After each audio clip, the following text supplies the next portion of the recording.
No one imagined the mop and bucket hiding a secret that could shake the entire training yard. But the moment the water hit his head, everything changed, and no one would ever forget it. Before I tell you what happened next, tell me in the comments where you're watching from. I love knowing who's listening.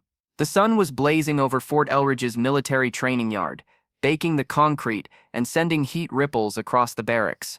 The yard was filled with young American soldiers in olive green camouflage uniforms and tan boots, marching and joking in the bright daylight. Amid them, an old man with silver gray hair pushed a mop, his faded gray janitor shirt clinging to his frail frame, and his worn brown shoes squelching through a puddle of water.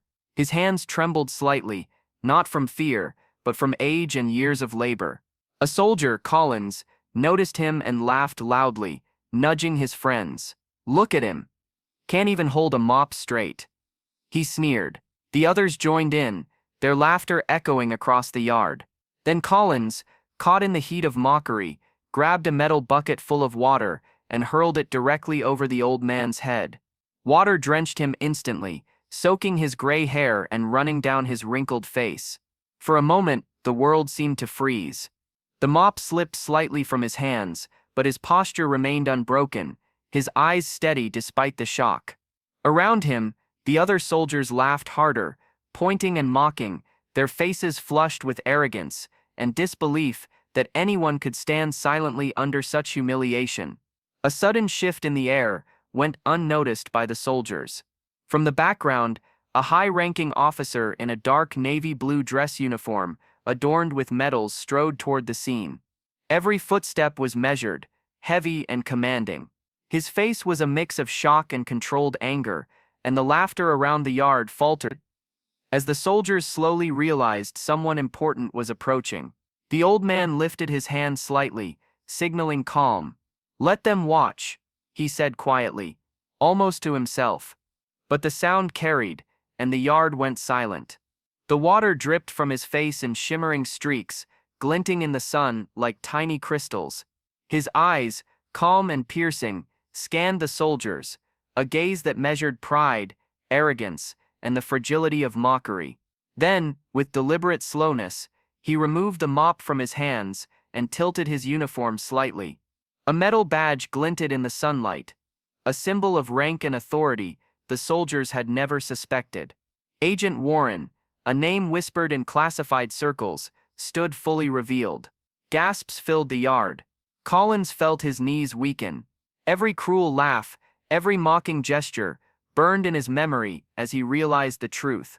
The officer approached, voice calm but powerful. "Agent Warren," he said, saluting. "Your cover worked perfectly."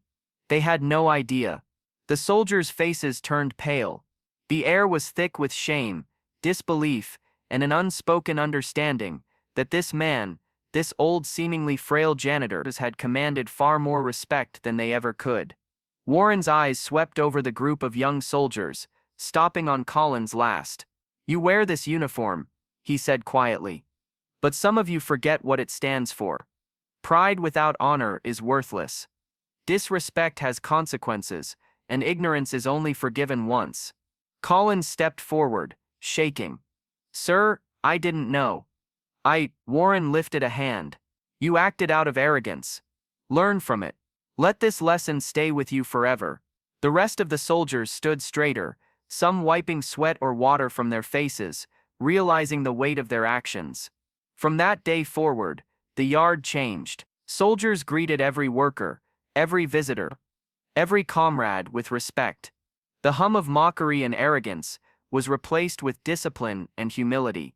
When Warren finally departed, he glanced back once. Even soaked and worn, he carried a presence that lingered. Collins caught that fleeting smile, and it stayed with him for the rest of his career. Because sometimes, the strongest lessons come in moments of humiliation and revelation, and the people we underestimate the most are often the ones shaping the world quietly, but powerfully. Because respect isn't a rank, it's a choice. And under the same sunlight, truth always finds its way back to the surface. If this story moved you, share your thoughts below, and don't forget to subscribe for more cinematic, emotionally driven stories of courage, justice, and humanity.